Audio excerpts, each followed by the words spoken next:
Good morning, everyone. My name is Jane Wedlock, and I will be your liturgist today, as sadly Karen is unwell and so not able to be present. However, she has recorded her message, so we will be seeing her on the screen at that point in the service. But welcome to everybody. Welcome to everybody who's online. And I think I just saw Julia in China online, which is pretty awesome. So welcome, everybody. We're going to begin. I have a brief announcement, and then I'm going to invite David Leighton Brown and Donna to come up. But first of all, there isn't coffee after the service today, but there is punch that is left over from the farewell for Linda Butler. So you're very welcome to come and socialize after the service. So David, would you like to come up now? Thank you.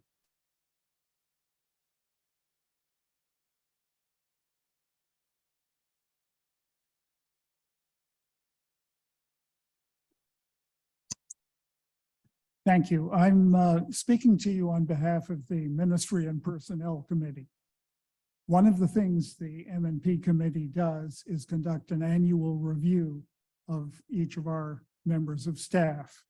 Our minister, Karen Dale, our music director, Barry Peters, our custodian, Dan Pleward, our office administrator, Deb Fratton, and our Sunday custodian, Blair Jordan.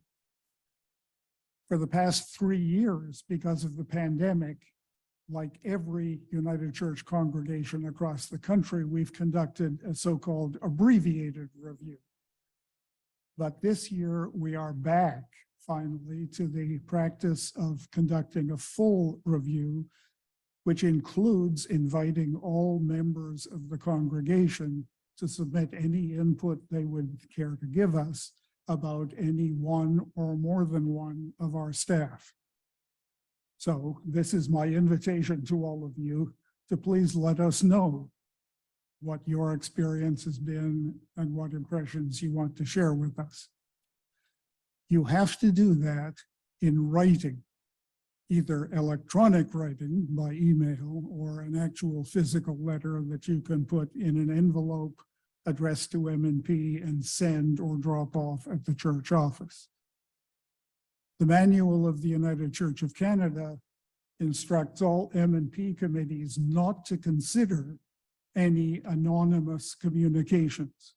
So we have to know who you are. You have to sign your input. It will be kept confidential, only seen by members of M&P. Your views will not be attributed in any conversations we have with staff, but the M&P committee has to know who you are.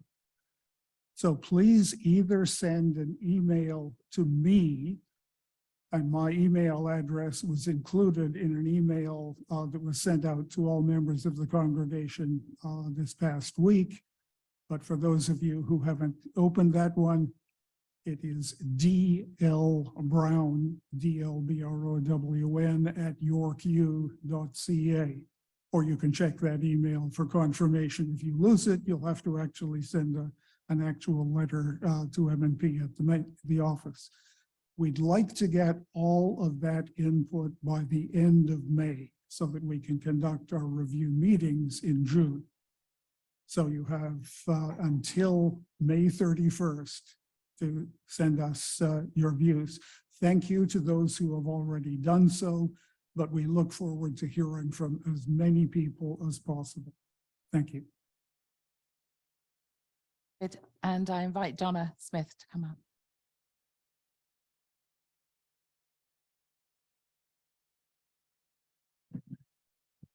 Good morning, everyone. Could Julie Miller please come to the front? This is the day that we every year reveal our secret friends, and just stand there. I'll just give you a little rundown of the program, which I think all of us know by now. It's been 20 years that I've been saying this. We've had a total of 78 students have a secret friend, and Julie, you're number 78, okay? And basically the secret friend is someone who volunteers from the congregation to keep in touch with the first year college and university students, just to let them know, you know, they may be probably are living away from home, but maybe not. But their church family is interested in this huge step they've taken, and we want to know that we care. And today we will review. Now, there's only one student, and that's Julia this year. And Julie, we've been up to 12 people. I don't know, that must have been bumper crop that year. And could you tell us just a little bit about your year, where you are, what you've been studying, and how it's gone? So I am at the University of Waterloo for biomedical engineering. It's not an easy program, but it is it is a really fun one. There's a lot of courses that discuss human factors in design. Those have been my favorite ones as opposed to the more technical ones, even though I have some really good profs for them. I've joined some design teams, some clubs and everything. And first year I was a little bit more focused on my studies because it was a big change. I wanted to make sure I was doing well. But by the time I got to my second term, I felt like I was branching out a lot more, and it was a really good year. We're always glad to hear that. Do you know anything about long COVID? Well, that we can talk about that later. You do? Oh, okay. That's for my sake. Now, I guess we need the secret friend up here. Have any idea? No. Well, the person's here today, which really limits it. Anne Dunn.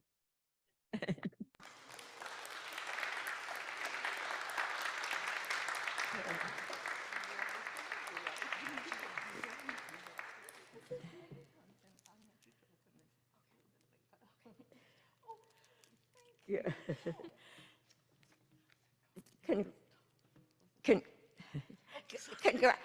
Congratulations to Julie, and Anne, our thanks for doing this ministry. Okay. At this point, I'll be looking for names for our young people that will be starting college or university in September. If you could get the names to me or the church office or to Karen, and then of course I'll be looking for secret friends. I've got two little asides to give you. Julie's mom, Christina, sent me an email and said she was pregnant with Julie when this program started, which you're right on, it's 20 years.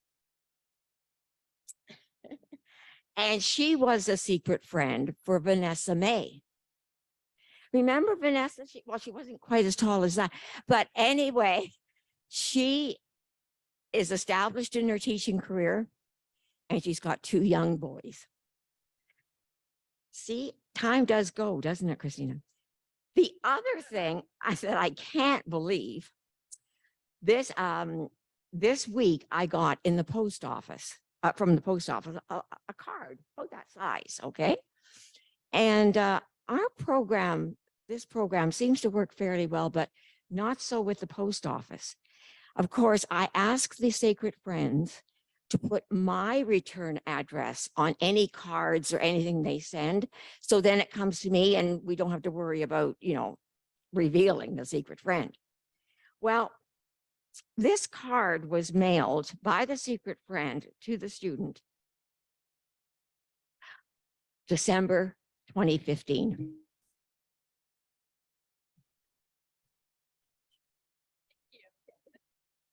Thank you.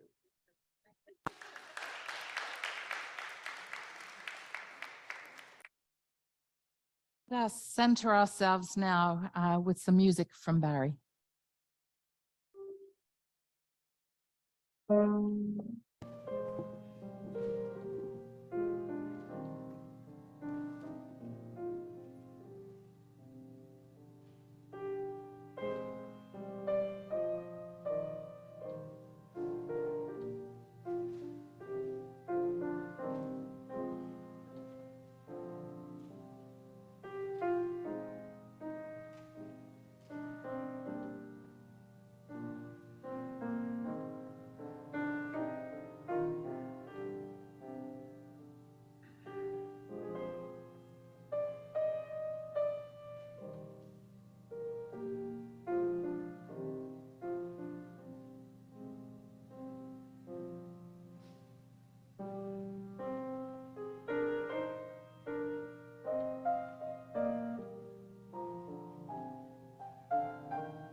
And now we light the candles of our faith.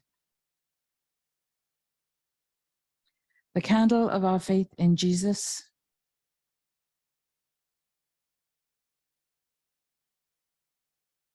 the radical who calls us to live love in the world. The candle of affirmation,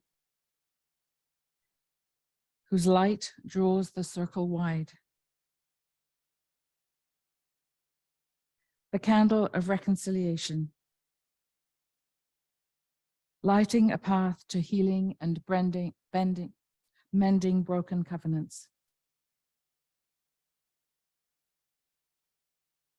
And the candle celebrating diversity, highlighting our commitment to become an intercultural church.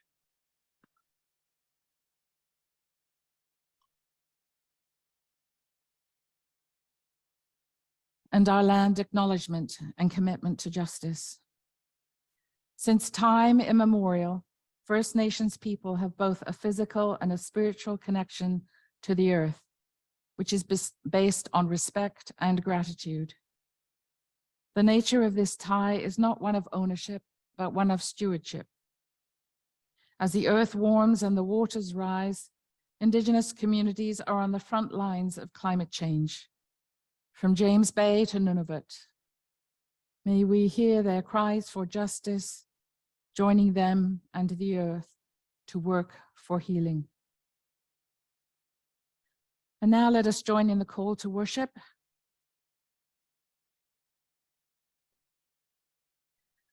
The trees of the forest clap their hands. Let all creation sing God's praise. The mountains and the hills dance in your presence.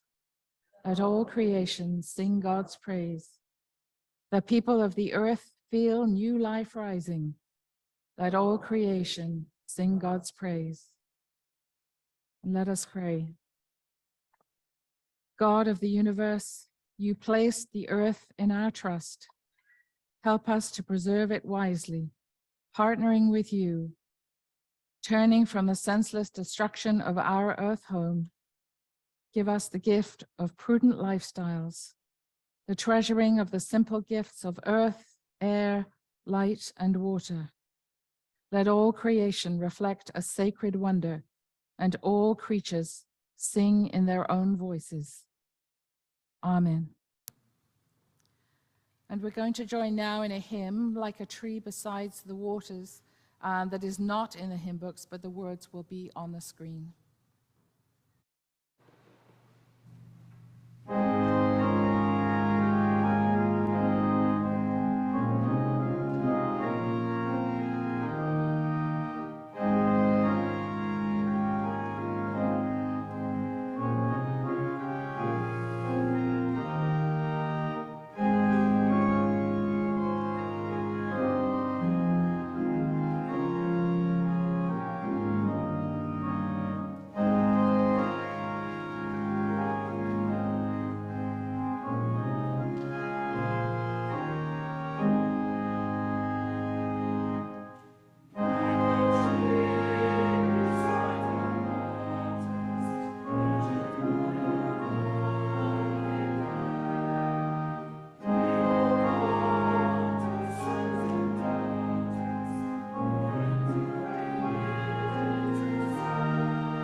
Barb Cooper to come forward and share the reading with us.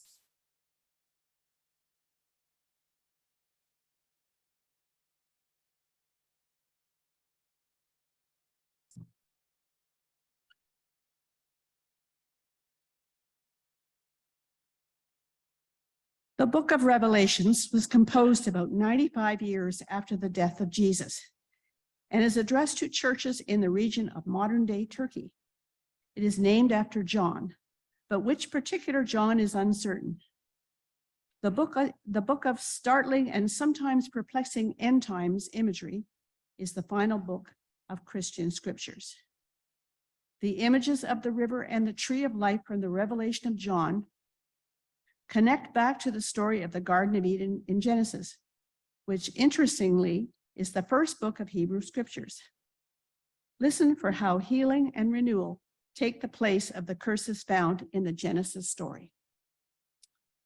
Reading from Revelation 22, verses 1 and 2, reading from the New International Version. Then the angel showed me the river of the water of life, as clear as crystal, flowing from the throne of God and of the Lamb down the middle of the great street of the city.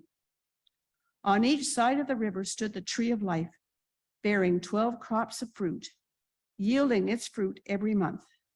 And the leaves of the tree are for the healing of the nations. And now we will receive an anthem from the choir.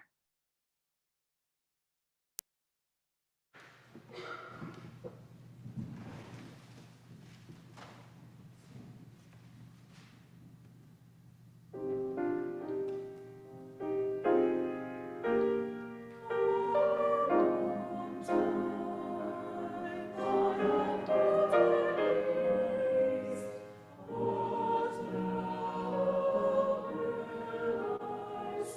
you.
you so much, choir. And now we are going to receive the video message from Karen. Hello, everyone. I'm sorry that I have to record my message today. I'm disappointed about that, but I have been struggling with a flu bug this week, and it's tenacious. It doesn't seem to want to let go just at the minute. So I am recording this using the Zoom platform so that I can mute myself if I need to cough or anything like that. So please excuse me if that's necessary, but hopefully not. So my thoughts this morning are based around that passage from Revelations that Barb has read for you this morning. And it's not easy at the time that this piece was written to be known as Christian. The massive authority of the Roman Empire didn't look very kindly on those who were not able and not willing to acknowledge the emperor as a god. And Revelations in its first form came as a letter that was written to early Christians, encouraging them to hang on to the values that Jesus taught, because ultimately it was the power of love that was stronger than all the armies of Rome.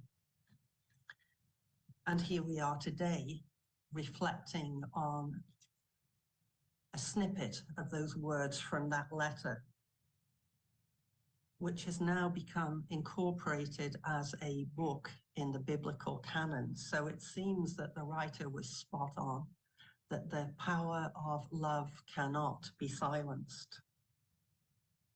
But what is not really apparent to those of us that are reading this weird and wonderful last book in the biblical canon 2,000 years on is that in a progressive Christian reading of Revelations, the core value, the core point is one of inclusion. The writer John is excited to proclaim that everyone can come to know this loving God through the teachings of Jesus.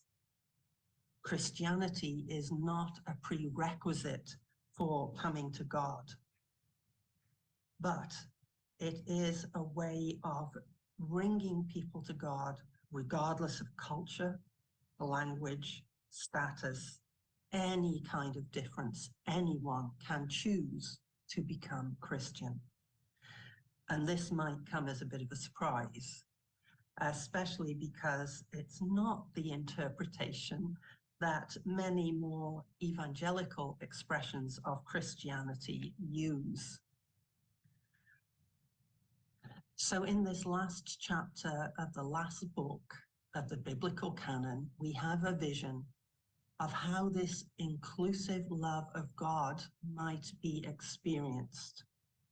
And I'm interpreting that as experienced in our lives today. It will be as if life-giving water flows right through the middle of where we live, in our cities, towns, villages, wherever life is. It will be like living among trees which bear fruit in every single season and whose leaves have healing properties. This is a vision of the basic necessities of life being available for everyone right where they live. And maybe to those of us who have the privilege of turning on a tap and knowing that water will gush out, or going to the store and being able to buy what we need, this might not seem like such a big deal. But the majority of people and creatures on Earth today, that is just not the case. And it wasn't the case for the people who were living at the time that Revelation was being written. They were a people that were persecuted, and they lived in desert areas where water was scarce. The writer of the letter himself was likely a prisoner on the island fortress of Patmos. Patmos is an island just off the coast of present-day Turkey. And this person was imprisoned for refusing to acknowledge the Roman emperor as a god.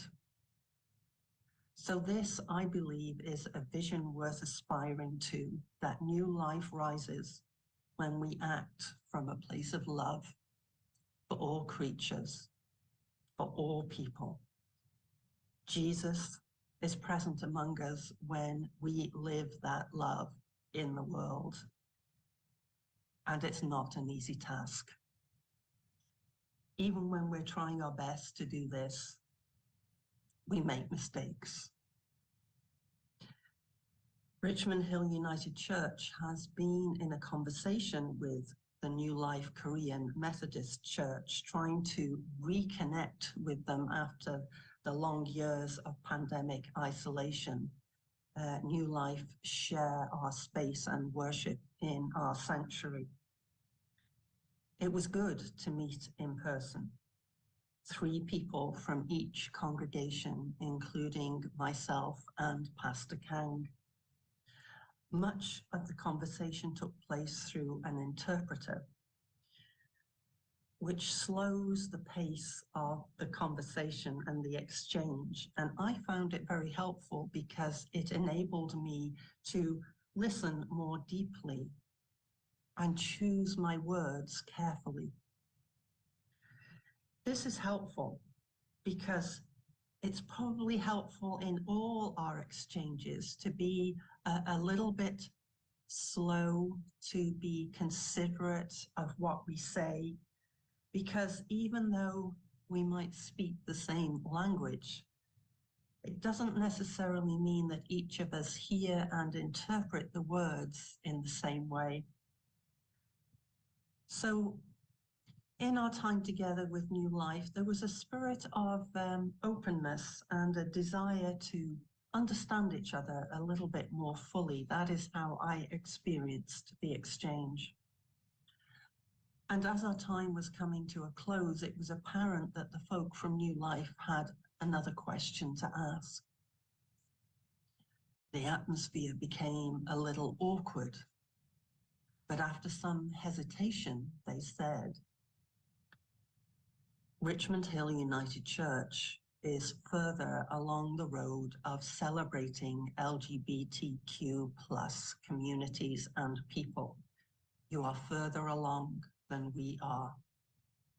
We have much to learn. At the request of certain members of our congregation, we are asking you to consider taking down the rainbow cross. The rainbow cross is on the wooden paneling behind the choir. It's a cross that Ruth Noble and myself put up where last February, never thinking that it would stay, but it is still there. So what happened next?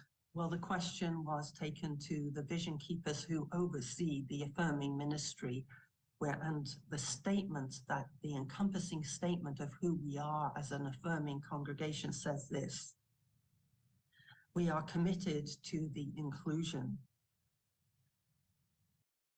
We are committed to the inclusion of and justice for all people, regardless of culture, sexual orientation, gender identity, age, ability, economic circumstances, or any other difference that has led to exclusion, marginalization, or oppression within church or society. We came up with a response that said that the rainbow cross would stay up until it was replaced by a banner designed to celebrate two-spirited LGBTQ+ community as part of the whole people of God. It will not have a cross, but rather another symbol of our Christian faith, possibly a fish. Now, I spoke earlier of mistakes.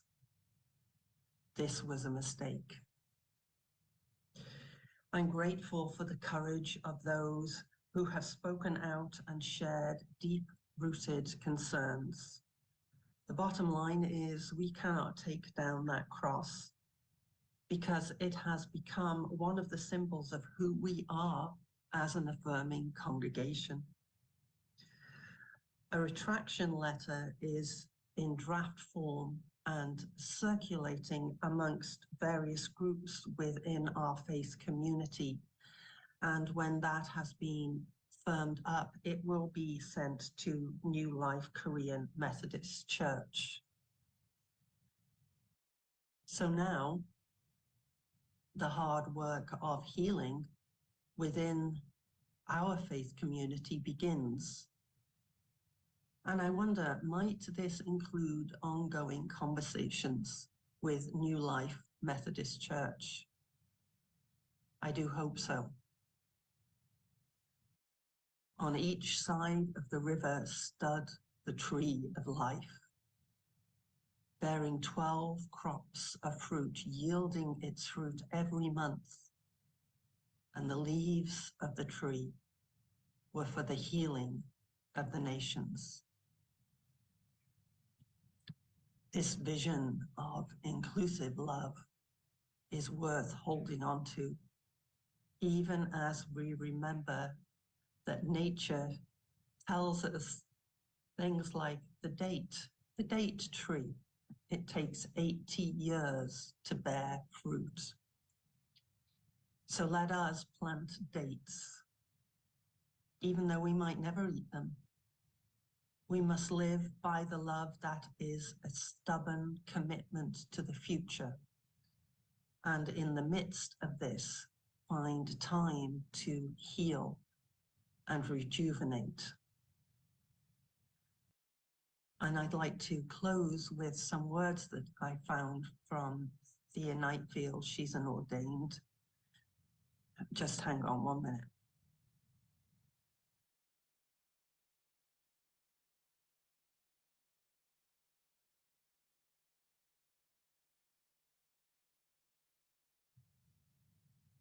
Excuse me.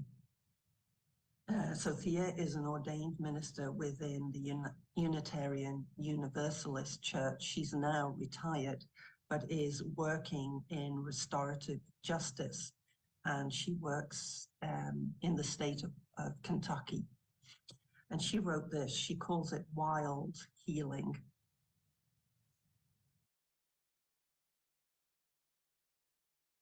There are wounds that other people can't heal. Physical, emotional, spiritual. Sometimes we need to go into the wild to heal.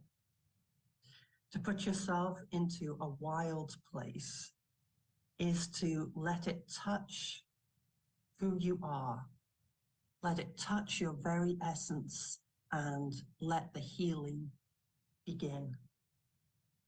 A wild place is spacious. It is sensual. It is surprising. Everything is here. Earth, wind, fire, water, wild space, wild mind, wild connections. These support the yearning for wholeness, the yearning for life. Wildness is not snuggly comfort.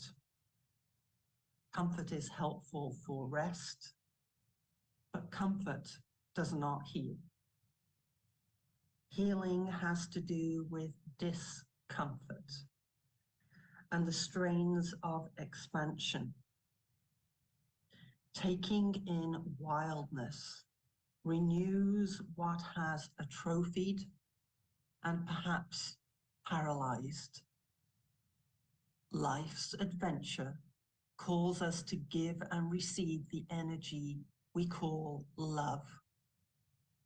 We need wild healing when the senses have shut down and growth's movement is blocked. Wildness expands attention, opens horizons, and if we are receptive, engages the flow of ever-circling energy.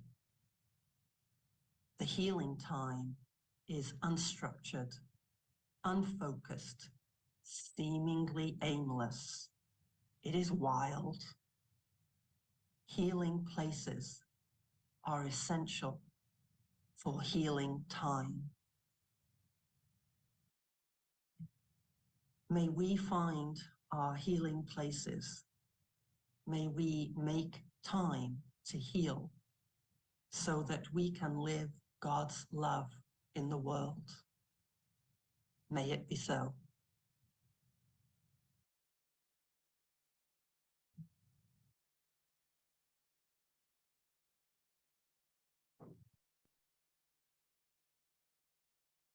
Let us join now in the hymn called By Earth and Sky, which is in More Voices, number 135.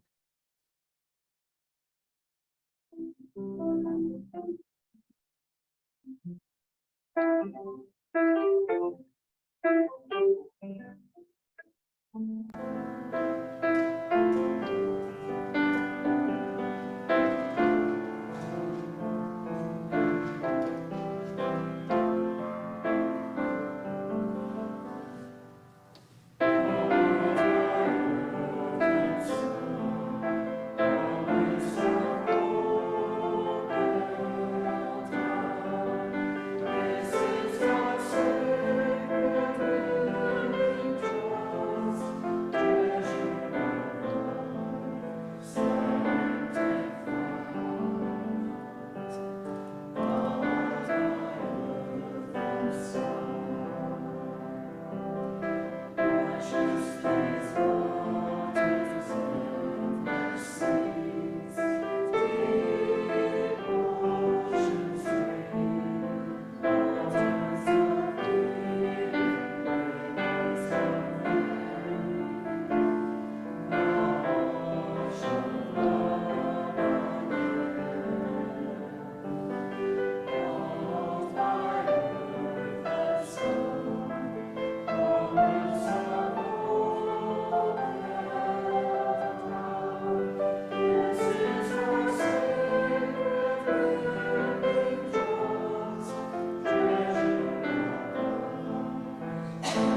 Let us still our minds and open our hearts as we come before God in prayer.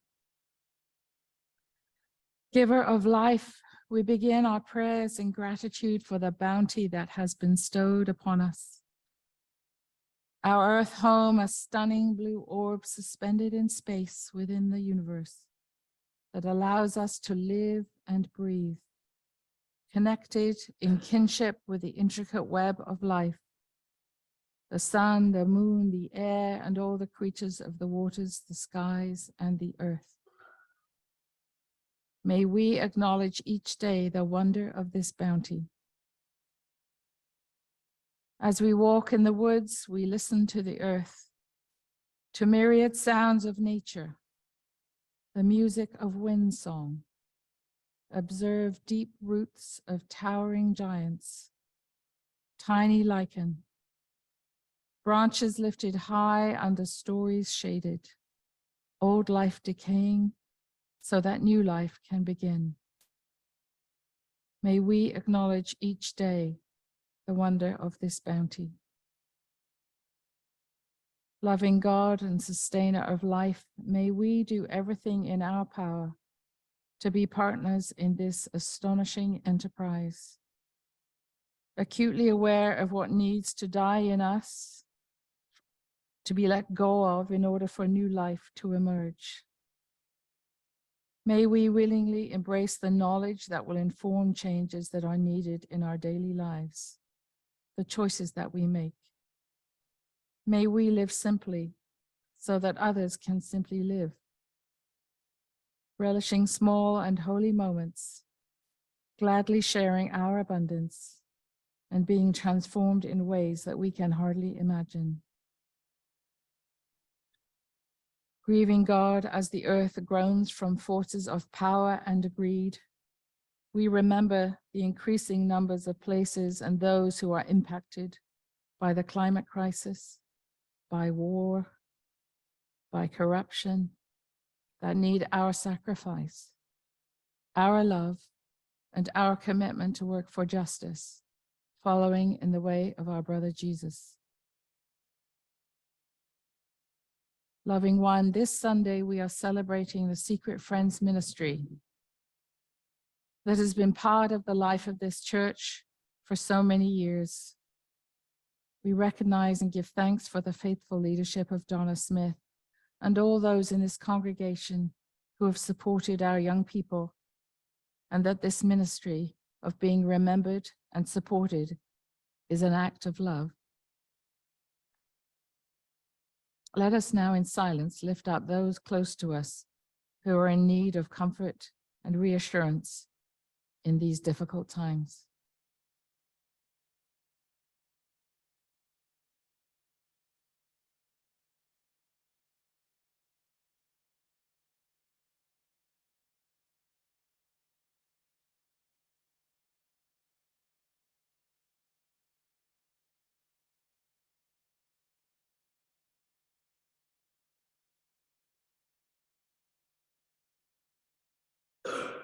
And let us now join together in the adaptation of the prayer of Jesus.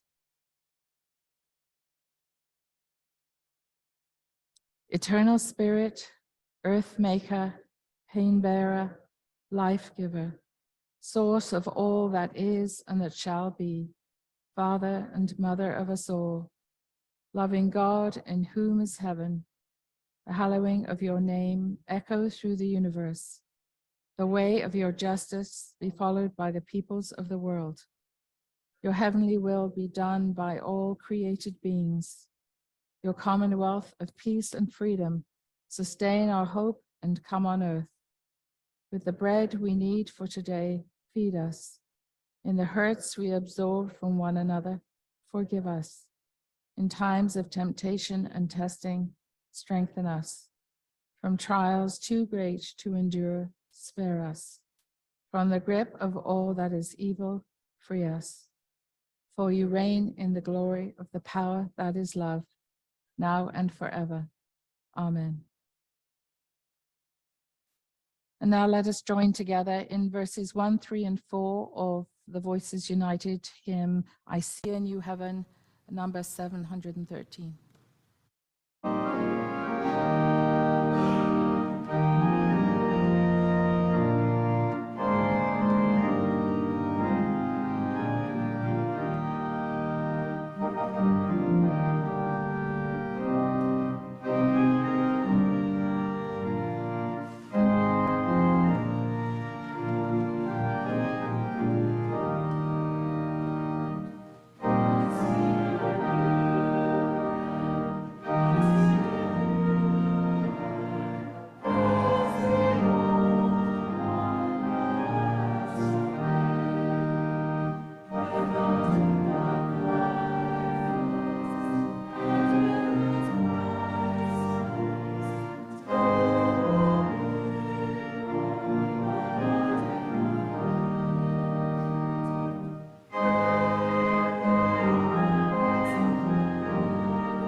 There's one small notice that I omitted earlier on, and that is there are 2 people needed to sign up for June 4th for coffee. So if you would like to sign up on the sheet on the bulletin board, that would be appreciated.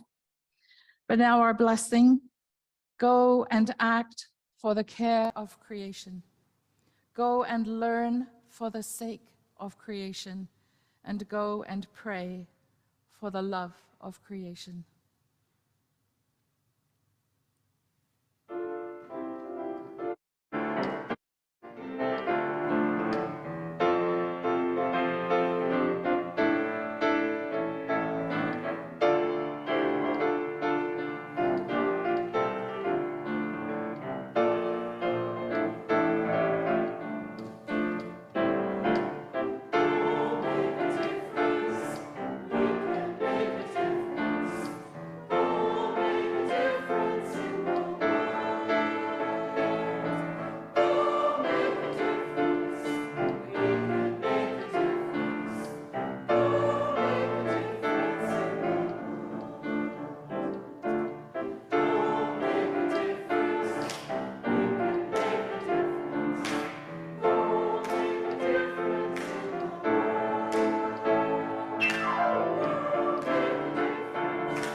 Now receive a postlude from Barry. Thank you.